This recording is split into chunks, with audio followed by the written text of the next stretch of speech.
Hey everybody, this is Eddy Dacius. We here with our new episode, Divine Purpose Podcast. We're excited to have our guest today, Annie JB. She's great. She's gonna talk about herself. We're gonna be introducing her. Amy, how are you today? I'm doing great. Great morning. Thank you so very kindly for having me. Now the pleasure is for us, and we really appreciate you being here today. So we're just gonna start with the podcast. Let's go. Welcome to the Divine Purpose Podcast, where we transport you along one of the more dynamic journeys of life. Have you ever been curious to know what it takes to become a successful leader? Or about knowing the secrets of life through the Bible? How about engaging in conversation where no topics are off limits? We will take you to new levels with guests who can help you grasp the importance of your calling. Now, here's your host, Eddy Dacius, founder of Dacius Facilities Management.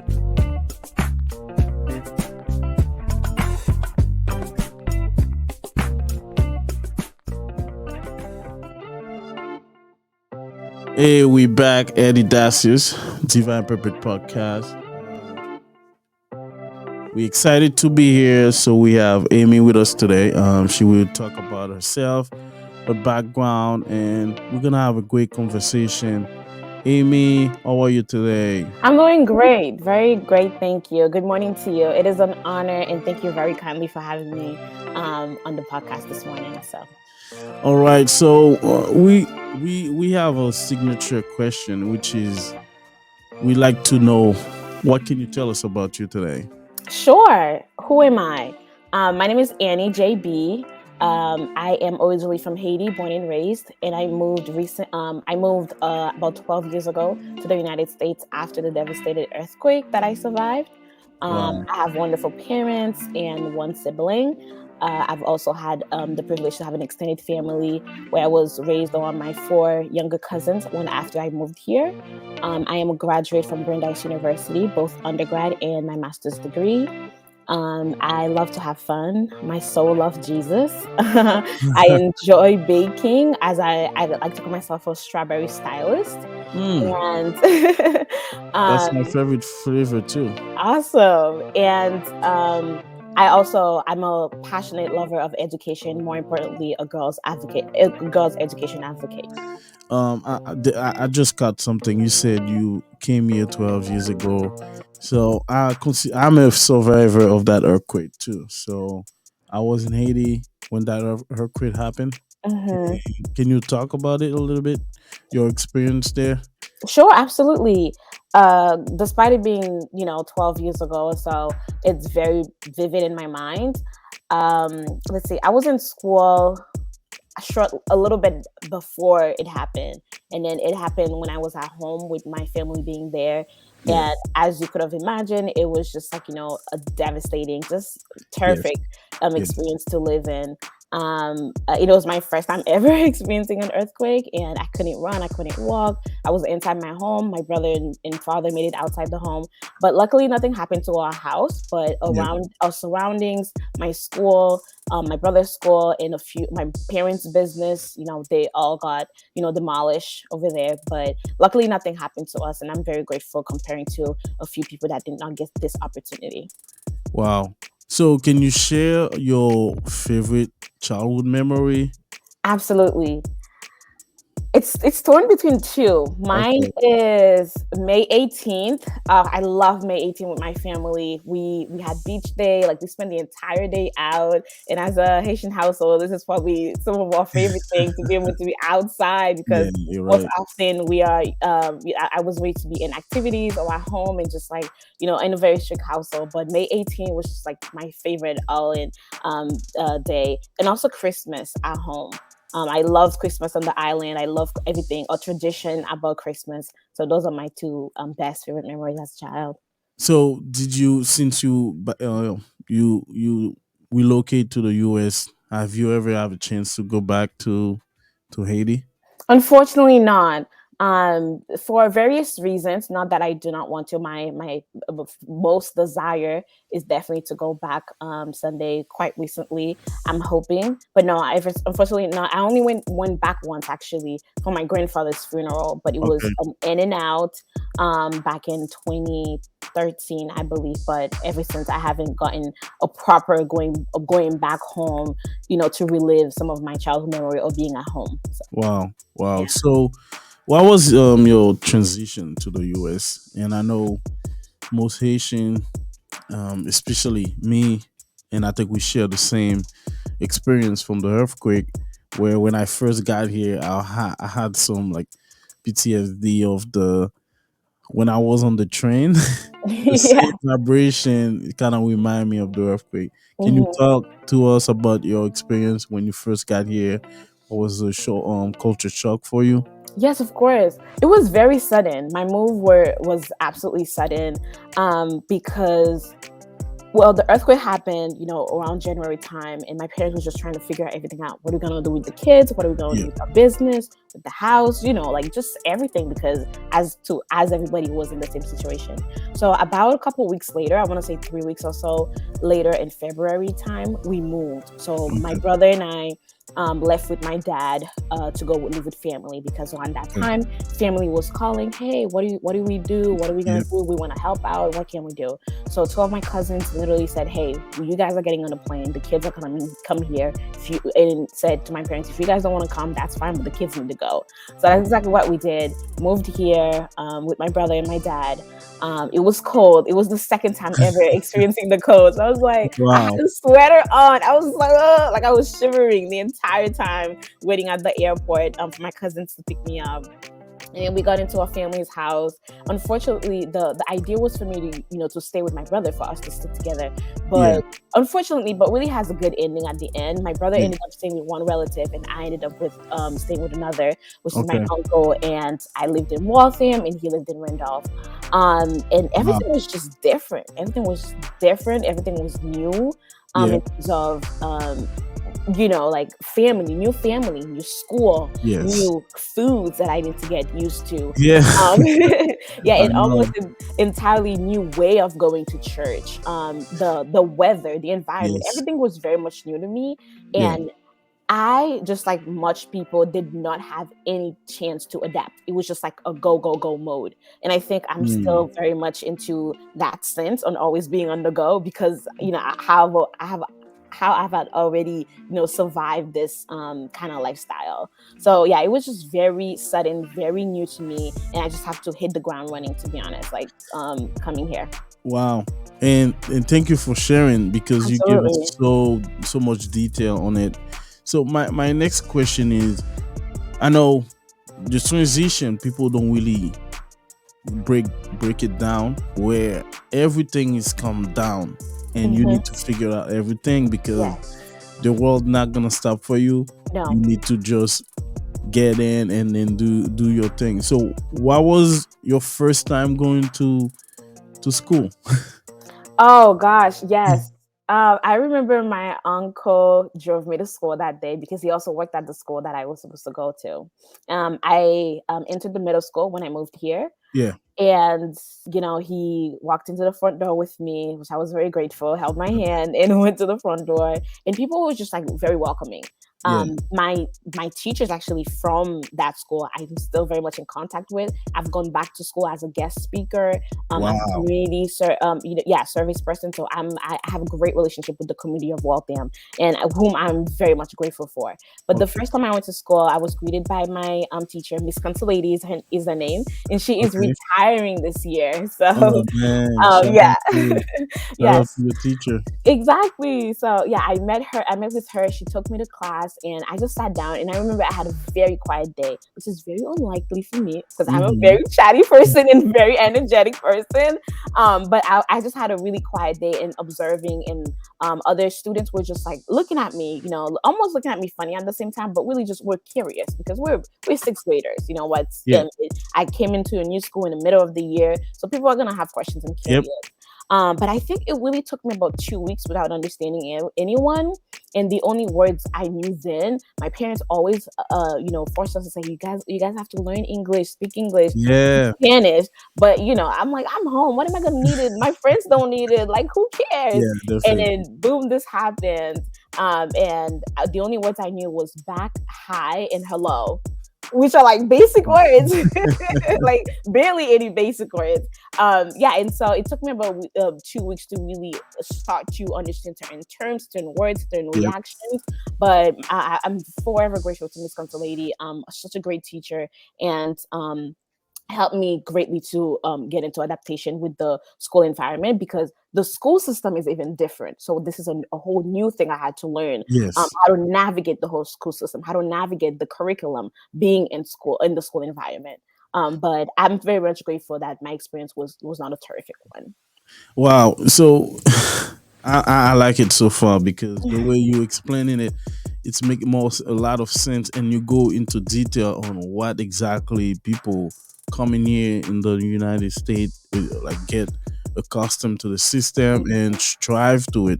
So let's go to any lesson learned you will you will you share with our audience now in terms of like what you experience and what you learn.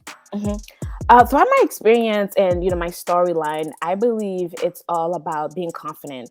I am a very confident, outgoing person. I say Yep. often I like to chat, but I think the things I've been able to achieve thus far is all about being confident in myself. And even when I was scared, I'll Yeah. still go forth and do it anyway. Like I Yeah. said, I've moved here, hit the ground running. So resilience is probably my best suit.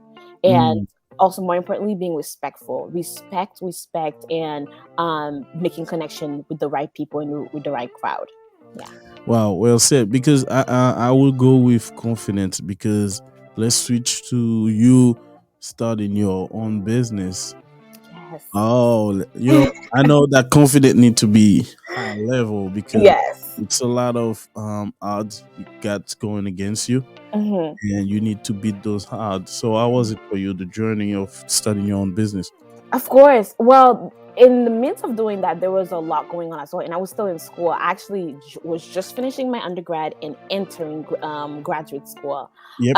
I knew I love baking. I knew, I love enjoying life through sweet stuff. I have a cousin who's also a baker, Okay. and I've also had the pleasure to watch her flourish in her business, growing, making mistakes, and learning from it. And it's biasly would say she's one of Boston's best bakers. Okay. And so the learn I've always done chocolate covered strawberries for Yeah. friends and family and so on. So I decided to say, you know what, this would be very great to bring more sweets to people without feeling guilty. And then so right around the start of the pandemic, I just went for it. And I really want to say this: I had no money. I didn't have a plan on anything. I was just writing exactly how I wanted to do. So I used my own personal money and some of the school fundings to actually start this. So I just went on and bought a bunch of strawberries, went to the store, to the paper company store, to a bunch of store that I knew sell baked goods, and just started, and then advertised it on my personal Instagram, and the rest is history from there. My friends took on it. My friends were so happy. My friends probably are my biggest customers, to be honest. Always buying. And then this is when I made the switch to have a personal an actual page dedicated to J Bake is the name. Wow. And then again, just perfect my craft as I went on and on. So yeah. Wow. So one thing, like, and thank you for telling us more about your business, J Bake, right? J Bakes, yes. Yeah. So let's. My question is like, can you share the three most challenging event in your life, and how do they challenge you? Sure.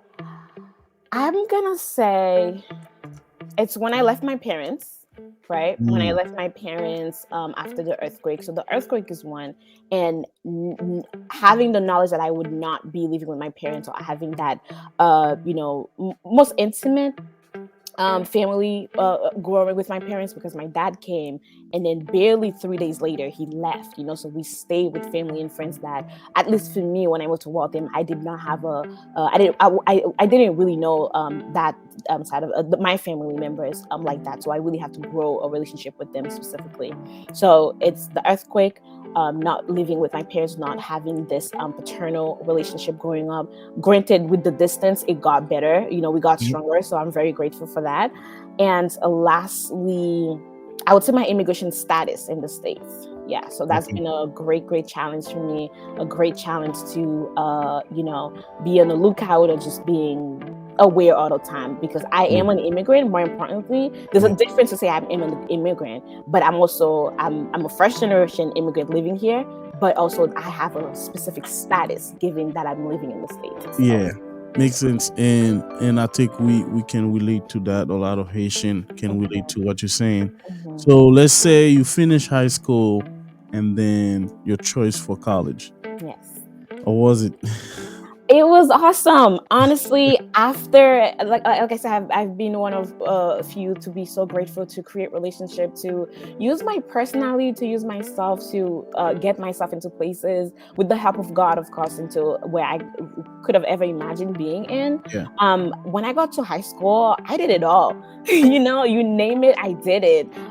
Clubs, sports, Oh presidents. man. Yeah, and it wasn't specifically somebody telling me to do it, but I just knew I want to be involved. I want to be part of something. Okay. And one thing I've always said, and I know some of my peers have said it, and I really don't want people to forget about this. I've always said that the things I'm doing now, it needs to be beneficial for me to go back home and serve my community. And I know a lot of people have said it in high school, so please don't forget that, and remember that your purpose, saying, to go back home and help our communities. And I'm very grateful, and by the grace of God, I've had applied to 20 schools, which is not Mm, very likely. wow. It's not very likely. But also there was a lot of talk, again, going back to my status, that people were saying that, high school is the best you could do. High school, you can't go beyond that.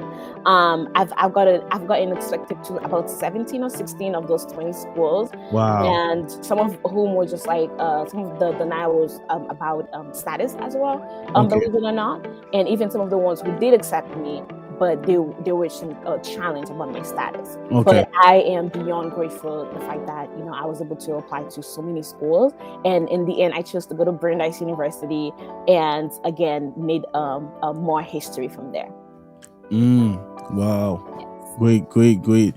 And so now I had a lot of Haitian being a guest here, and they talk about l'école, l'église, la caille. Mhm. Was it your experience, or you the 1% exception? Well, I wouldn't say entirely. Okay. It was my experience, but growing up in Haiti, honestly, I had a great fun childhood. My parents were Yeah. fun, especially my mom. Okay. My mom is definitely that fun mom, but in a way, it's just you got to keep it classy all the time. Yeah. So Yeah. I did have the ladies called lakai, but it was done in a fun way. Like I was allowed to have friends over.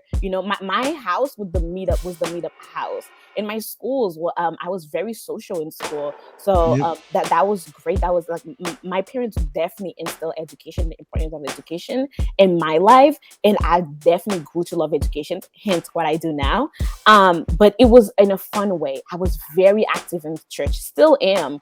Yep. Choir, theater, community service. I was involved in community service in a very young age. Giving food to the community when it comes to December and all that stuff. Yeah. Packing some of my belongings, or collecting other belongings to give to other students in need, to other kids and students in need in the community. I would say yes, I definitely was in the part of the 3L, but it was in a fun way for me. Yeah, Okay. it was. So now let's switch to the most. What is the most thing you are proud you accomplish? Ooh, yes, great. I have a few. Because I've been grateful to be a person that cherish my accomplishments for me, not only to let people see it. I'm happy. I love it when people do see it and acknowledge it. But I've accomplished a lot of things for myself, and I'm grateful for that. It's definitely getting to schools. Going to Brandeis, going to college. Especially when the odds were against me, as we were mentioning earlier. It is running the Women's of Color Alliance at Brandeis for 2 years back to back, being reelected. Wow.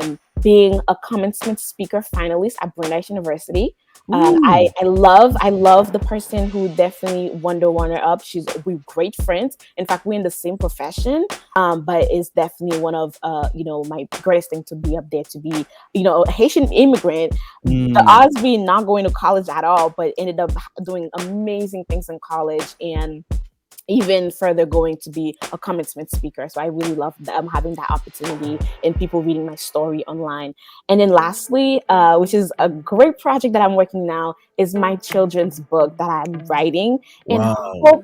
hoping by the grace of God to have a preview by fall or early winter next year. So yes. Wow. So those are like some great thing, and congratulations on Thank getting you. everything, because I know achieving all this, because I know it's hard work and dedication, and most likely and most important is by grace too, because Yes. God is in his work. So let's go with, so I like to ask this question in like three part question, where it's like about your dream job. The reason I like to ask that question this way is because it might change every time. Where what was your dream job in high school, college, and now? Sure. Well, I think just like you said, and I love that you say that it does change from time to time, and that's very much true. And we as a society need to normalize that.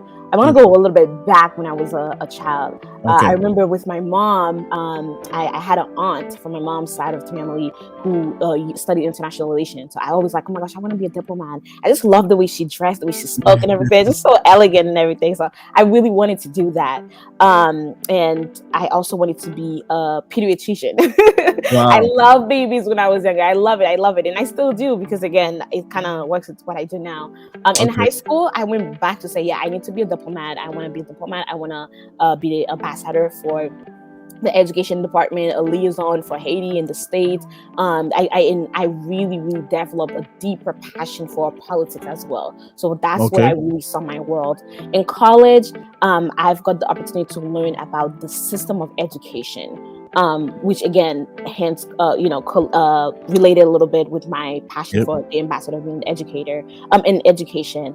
And I just grew that passion and just fell in love with it, about the policy of education, the system of education, just the nitty gritty of everything about the field of education. And eventually I went on to get my master's in teacher education, while still learning about the policies and getting certified into a different aspect of the world of education. And now I am doing a lot of things involving youth empowerment, education empowerment, education advocacy. So I am in the field of education, but really the end goal is definitely to pursue my passion in international relations regarding the in the field of education still. So Wow. yeah.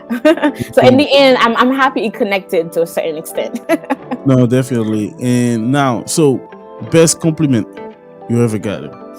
Ooh, great question. I'm gonna say how my energy is radiant. I'm positive. Like when I am a part of a community, I definitely try to bring my best. So it's like my energy is definitely radiant and positive. Yeah. Yeah. Wow. That's great. That's great. That's a great question. Great answer.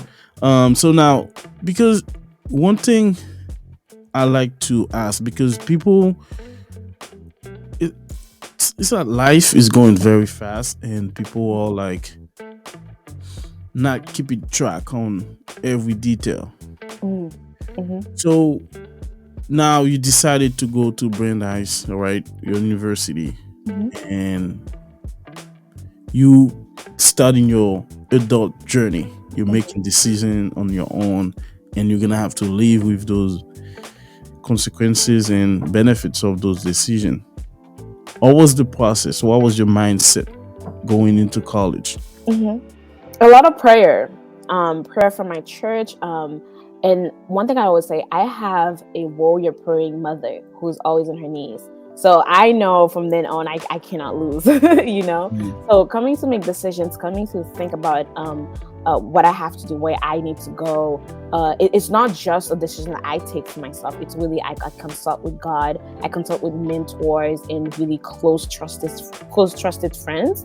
Yep. And, you know, to go for it. And again, one thing I always say, making decision is hard, you know, for anyone. However, Yes. when I do make it, I go through it, even if I'm scared, even if I'm nervous. You know, even coming here, I was nervous, but I want to go through it because there's beauty and discomfort. You know, and my decision of going to Brandeis, you know, by the grace of God, getting in, you know, on a full scholarship, a full tuition scholarship, must I add, and you know, being able to do amazing things on campus, is really all because God had a plan for me, and I grew to have one of the most amazing family on campus. Like my friends that I call, like, you know, in my inner circle are absolutely from Brandeis, from my group of friends at Brandeis, from the family that I created from Brandeis.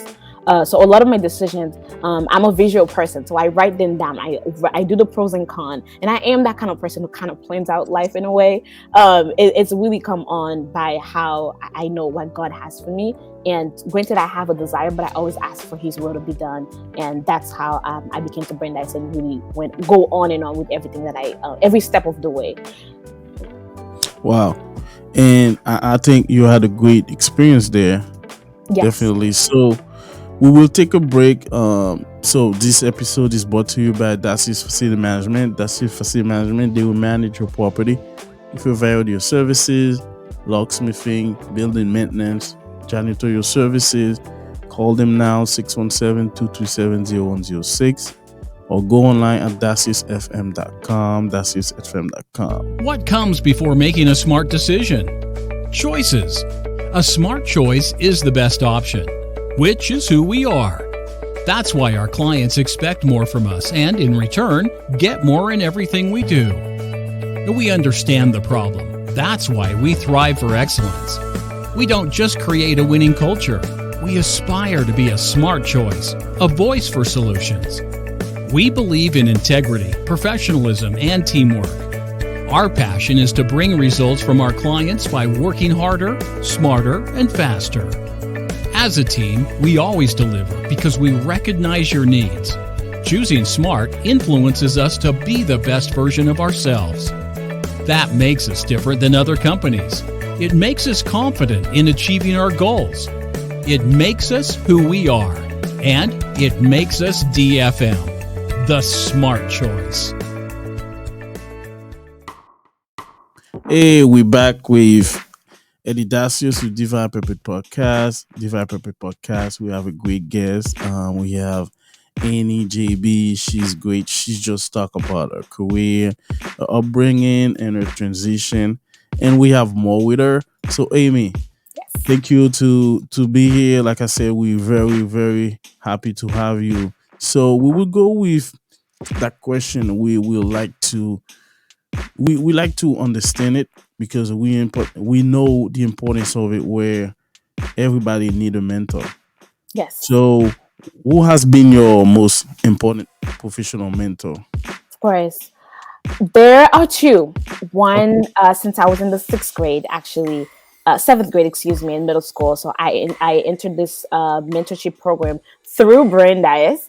Her name is Rebecca, and till this day we are very much in contact. She reviews all my writing, including my book right now, a little bit of it, all my writing, all my like you said, professional decisions. And again, when I was a sophomore in high school, I also joined this mentorship organization called the Maisie Program.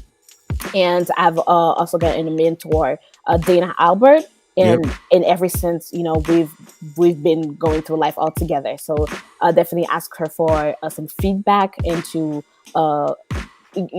jobs, application, any reviews, or even life, as a matter of fact. So we've grown to have that relationship where we've gotten closer to do that. So they're definitely my main two to go forth. But I also utilize people I've made connections with over the time until my internship and in some community service work. And I must say as well, I don't think people utilize that enough or look at people closely. I do believe people on the internet, Instagram, I do believe that they have an influence on me. And some of the main people I can think on top of my head is V Kativu, who's a great, she's a great girls' education advocate, has an amazing book out right now. And I definitely look up to a few people like that on Instagram. So, what do people might misunderstand about you? Yes.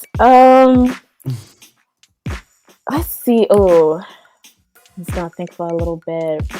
I believe my ability to forgive. Yeah, because I do think in my lifetime, I've only been on this earth for 24 years old, only, but I do believe the ways in which people have done me wrong and me to be able to say, you know what, I'm not gonna let this hold me back. Again, resilience. I really, really thrive on resilience and confidence. So I need to shake that off. I need to forgive them, almost no matter what, so I can move on. So it's just like the way, like, how can I forget somebody? Like, no, that's after going through all this. So probably that a little bit. Oh wow. Yeah. So you think people did you wrong? So let's go on. Now you finish college, and you're out of in the world. Yes. What was your first job after college? Funny. So after undergrad, I went straight to graduate school, right? Which was great. I probably shouldn't have, but it was still great. It was a lot. It was a lot of energy, a lot to go through. But after a graduate school, I kind of I took a bit of a sabbatical, if you will. Want to work on my mini projects, including my books and a few things that I've been wanting to do. But I've also stepped into the classroom. So I've been teaching for a little bit. Once I was in Cambridge in Latin school, around my graduate school experience and a little bit after, and then I went over to the Fesselman School, which is an all boy independent school, which was a different experience for me. Nonetheless, I have a great time there. So yeah. So you mentioned you play sports in high school. Can you give us more detail on that? Yes, sure. I ran cross country. Wow. I played tennis and a little bit of volleyball as well. Yeah. Which one you excel? You are excelling in? Sure. I'm gonna say cross country. One, because I still run now, and two, I had several PRs for cross country. The reason why I said that I fell in love with it and I excel in it is I came into cross country not knowing what I was doing, not knowing how to run, and if I must say so as well, I was I was on a little bit of a heavy side, so I really had to learn a lot, like, what is running, why do we run, like, what does it do to my body and everything. So as I went on from sophomore year all the way to senior year, I literally had to adapt and understand the sport itself and how I use only my body and my flexibility to run. And I'm grateful to say my coach was amazing as well, and who I developed a great relationship with. So I was able to break a lot of personal PRs in the sports itself. Yeah. So what did you learn? Because I coach soccer, and I feel like sport is a way for people to get connection to their strength in terms of the mental strength and the physical strength. Yes. Can you attest to that? Absolutely. It's trusting your body to do it, and coming back even when you did not have your best, even when you did not do your best or did not feel your best. So I do believe it's always coming back and trusting your body, like, you will get better, you can do better.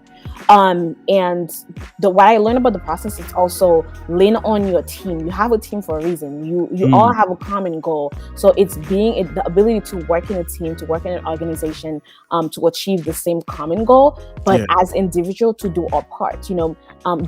As droplets, we are single, but what creates an ocean are the droplets. So it's really the ability to come together, doing our part, and again, it really goes all back to being respectful and being confident within the environment.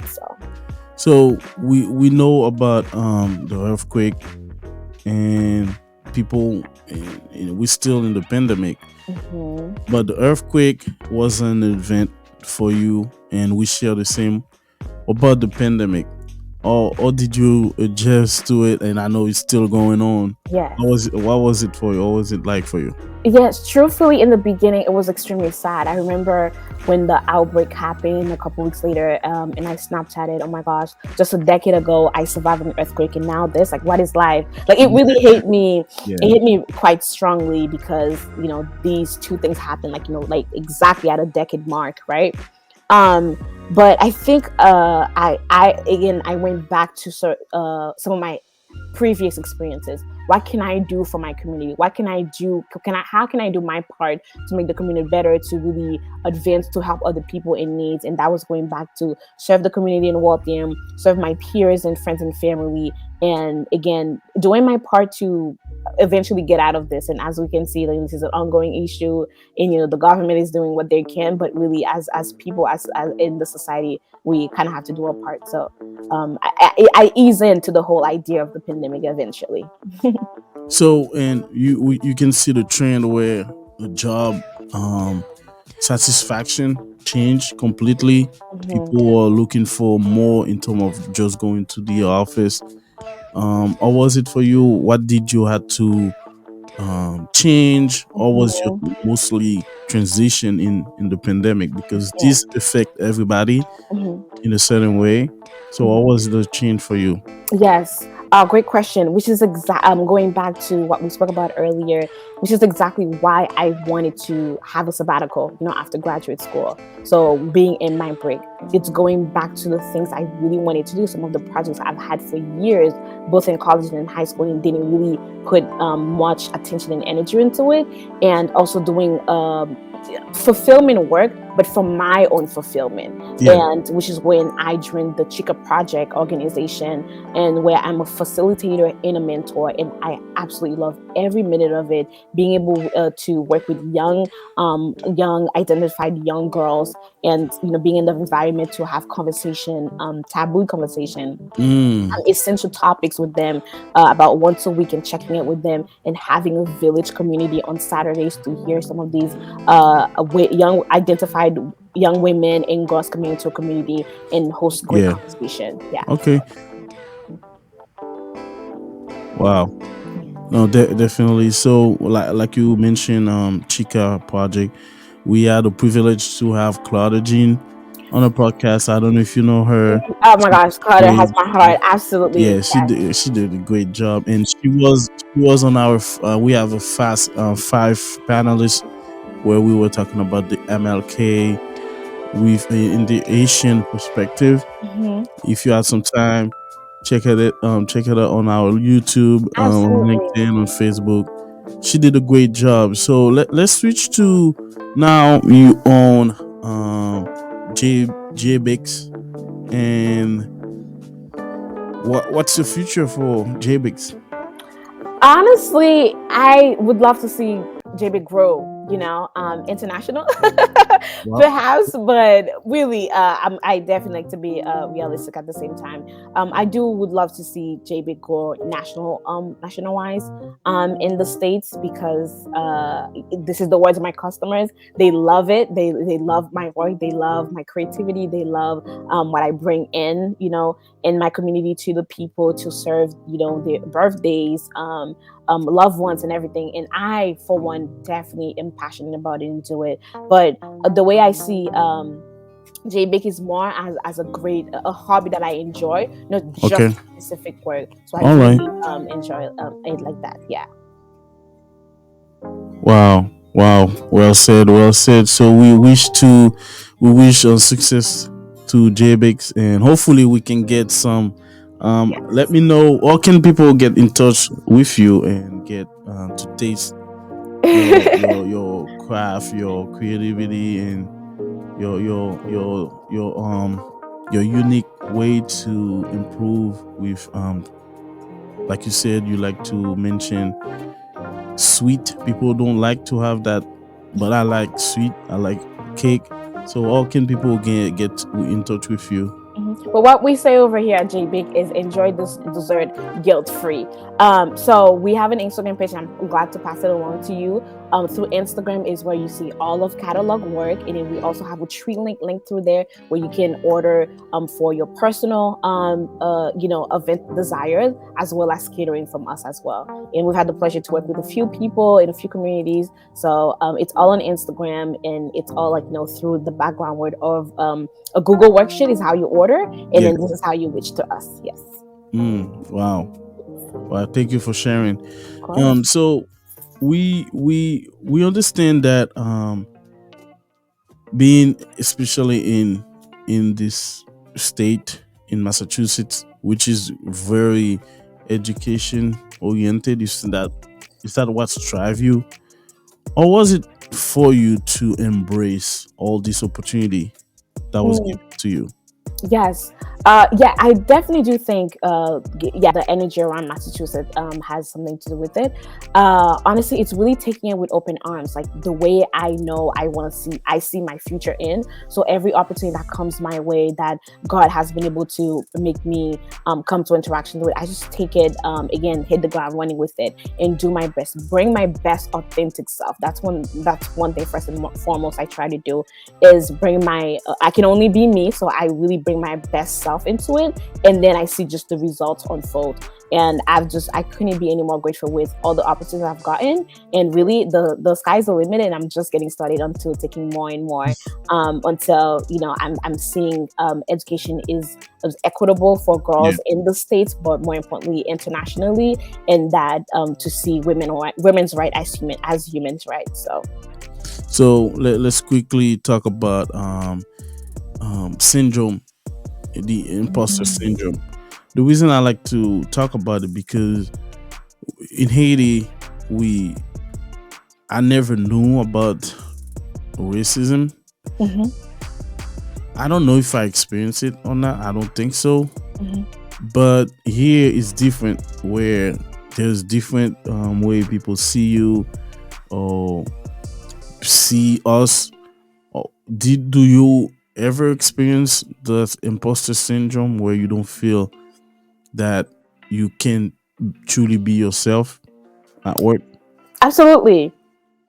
I have, and also I've had, as you said, experienced discrimination a little bit.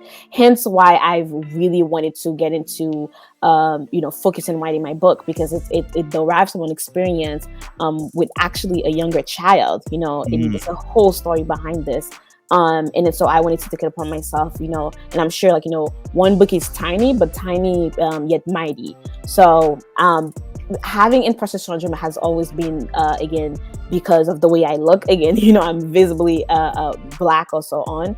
But again, I think the one thing that keeps me grounded and keeps me moving forward is my support system, my community, including my brother, my family, my parents, overseas, that's been doing a great job, still giving me a broad education, family, instill family and some morals within me. And also my friend has been nothing but amazing. And then when something really uncomfortable and unpleasant has happened to me, I do have a community to speak to. yeah. More importantly, I have the ability to use my knowledge, use my passion into trying to see some change in it, because I do believe I can change the world with my words, and it's all the ways in which I use my words. Yeah. Wow. You eloquently said it the right way. Thank you for sharing. Like I said, we have Annie JB with us today. She's talking about her background. She's talking about her dream and all her accomplishment. And I think she's not done yet. She's just started. She just started, and we appreciate her. So it's time for hot topic. Topic is a section where we go into like questions like people don't have a chance to ask, and we will just definitely like to hear you on hot topic. Let's go with hot topic right now.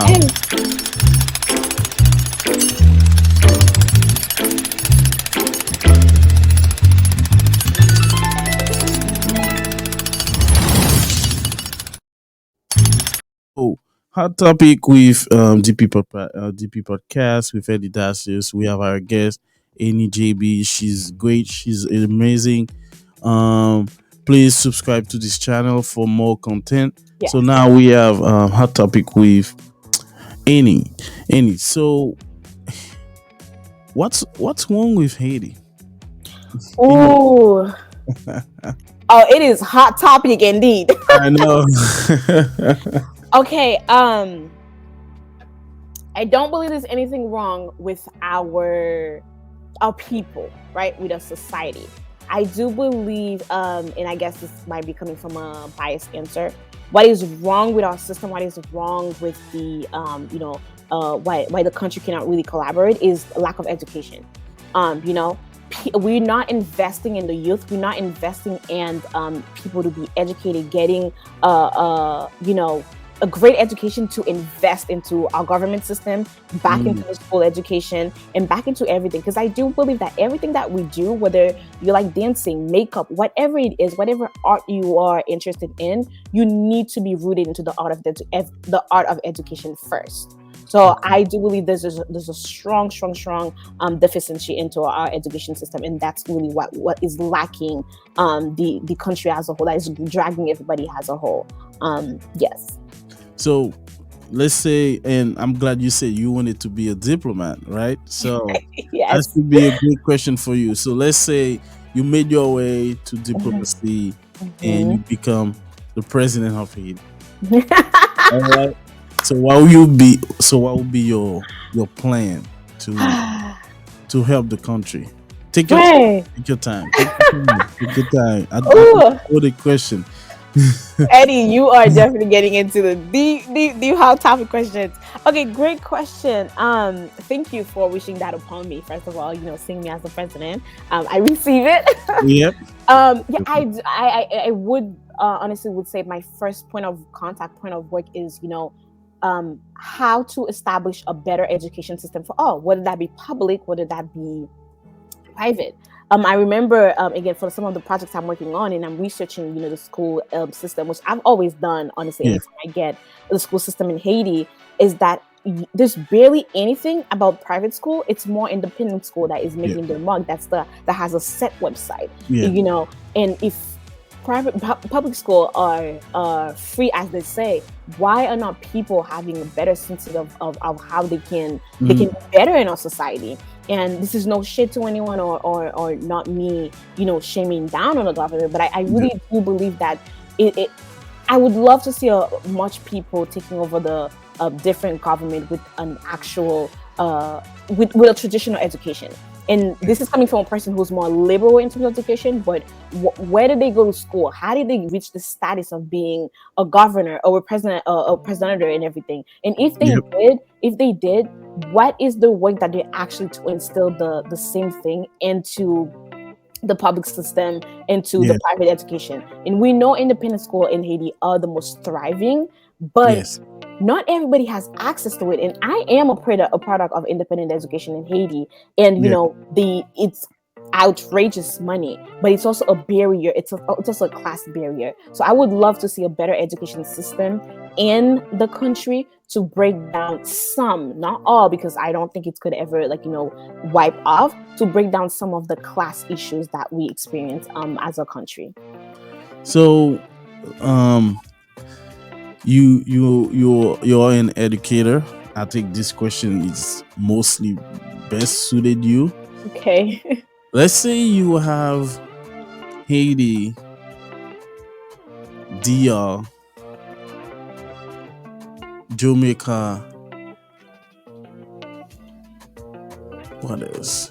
Canada, USA, France, Italy, Spain as students. Okay. So, and who do you think will strive in your class? The reason I ask the question is because I think there's a misunderstanding of Haitian knowledge and intelligence and physicality too. I think we are strong. Is that because? And I think we can adapt to any system. Yes. But as an educator, how would you see that Haitian kid in your class? Yes. I love your questions, Eddie. I really do. First, I want to say, if I can do it, definitely you can do it. The little girl watching this, the mom, dad, auntie that's watching this, definitely instill that to your, young, child, boy and girl, that definitely they can do it. And it is so great that you asked me this question, because I was reading this book called Slay in Your Lane by Yomi and I'm forgetting the other author's name. Great book, and it's basically a book that is studying where they are talking about statistic and all, and so forth and so on. In one of the chapters, we're talking about how African American background African students versus Caribbean students are thriving into the UK education system, and it statistically has proven that Caribbean students are just far more excelled, than any other ethnic, in the class or in the system itself. I would say, again, some people might view this, I'm being biased or anything. My Caribbean student, my Haitian student is definitely the best. He is, because one, you do have the support from the parent, and that may not be every Haitian household, but one, I would have the support of the parent, because Haitian parents, stand strong. If they go to a parent meeting and hear that you are acting up into the classroom, you are doing this, you better believe this student is going to come back straight as a ruler to your classroom. And I have seen it happen. I have seen it happen both when I was a student in class, and I have seen it happen both as me being in a educator in a teacher position in classes. Okay, so I am forever most grateful to the support of Haitian household, Black household, for students in my classroom. And two, I do believe that we have this greater sense of purpose. We know that we're here. We know that we just want something out of it. We just don't want to come to school and then for it to be it, for that to be it. And again, it sounds like a general statement that I'm making, but it does apply to most, I think, most students. At least, I'm going to say at least a great 80% of students, that's how they think. And while not everybody is made for education, but I do believe, more importantly, most Caribbean, most Haitian students are always God first, education first, and then the rest comes after. So I'm gonna have to give it to my Haitian student in the classroom. Oh, wow. Don't come for me. Some people will say you're biased, but I think definitely that's a statement I will go with too. Yes, I may look biased, but I have statistics and I have seen it, so that's where I'm coming from. So I'm not just coming in blindly, just so everyone knows. Wow, well said, Amy. So now, Amy, so let's go with you mentioned about book. So what would be 3 books you can recommend to our audience? Oh, great question. First and foremost, the Bible. And maybe you're not religious or anything, but any spiritual book that makes you in tune with your body, in tune with your mind, in tune with yourself. So I would recommend any religious book that you are aligned to. Second book would be Educated. Educated is amazing. It is a great book, and I've had a lot to learn about it. And I do think anybody else can pull a few great points from it too. And lastly, I would say the Michelle Obama book as well. Becoming. Becoming. It was great. And then Educated is by Tara Westover. And Michelle Obama's, obviously Michelle Obama's book Becoming was also great. And I have a list ongoing, which I love sharing book recommendations to people, but those are my best few. And perhaps mine when it comes out. Oh yes, shameless plug here. So we will reserve your spot to kind of promote your book if you want on our podcast. Thank you. We will be glad to have you. So let's go about what question you wish I asked you today. One question. What's this one question you wish I asked you today?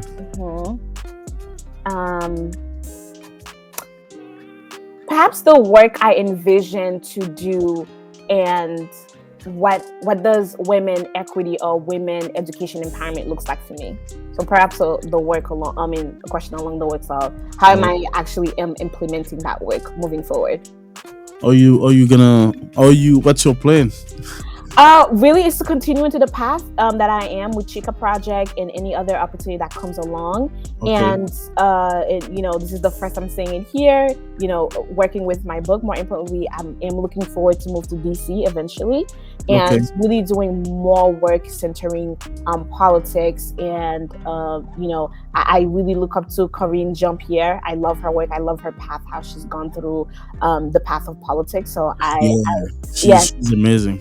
Absolutely. So I do envision a path like this. I do envision, working, little Haitian girl working in the White House and pushing an Yeah. agenda into equity and education. More importantly, implementing change, not just,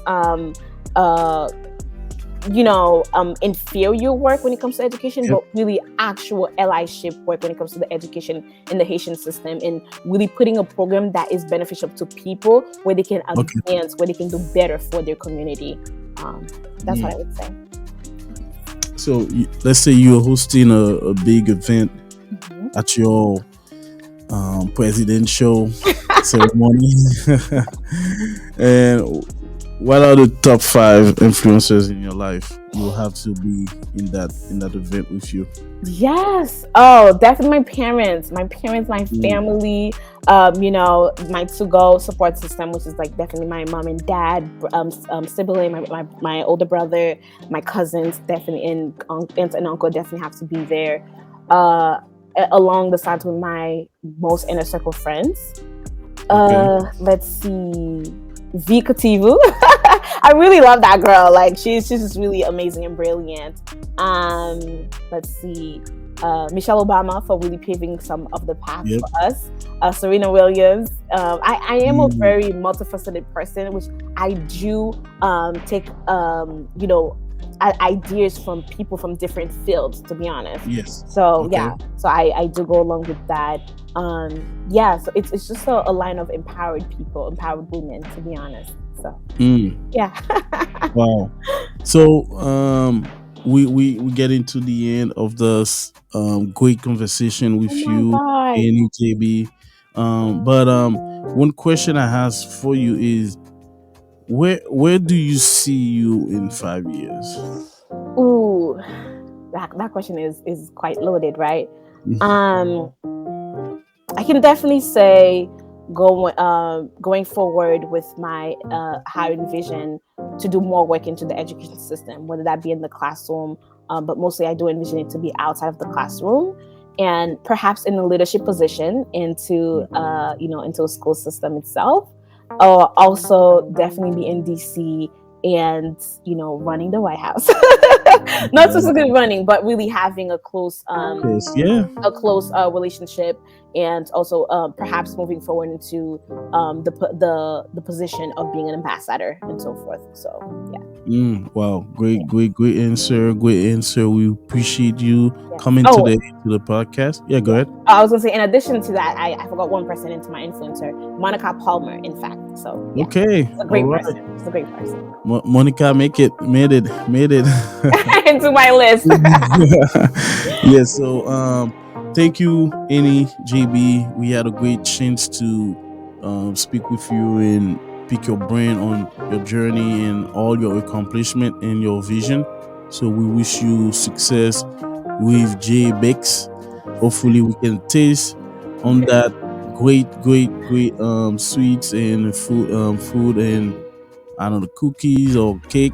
Yeah. So definitely gonna get to your Instagram to order, Mhm. and we're waiting on your book. Yes. Definitely, it's gonna be it's a challenge now. It's out there, so I know. So I'm most grateful for that. Yes, please wait on it. And before we do go, Eddie, I really wanted to say I appreciate and love the work that you are doing for the community. The work that you are, pushing forward in the audience. I do believe that people should definitely tune into your podcast, into the work that you are also advertising for. I believe in it. I do believe that you have an agenda to uplift the people. So really, thank you for the work that you are doing for our community and also for the community that you serve. So now all the glory to God, and we also appreciate you coming in. You are the guest that's driving this podcast, amazing guest. So Can you refer us any people you would like to see being a guest in the podcast? Absolutely. My great friend Geraldine Bogard. Okay. Definitely check her out. Has an amazing story as well, in from Haiti. My friend Jenica, Herlene Das. Yes, absolutely. These people, I would say for you to, yeah, look All right. for and look at. And I know it sounds like I'm just like shouting out women. Like I am a big That's fan of just like I women. grew But up. I I have grew up with two sisters, so it's not a problem. Two awesome. Good. cousins, so it's not a problem. So always appreciate it. So we had Annie JB with us today with DP Podcast.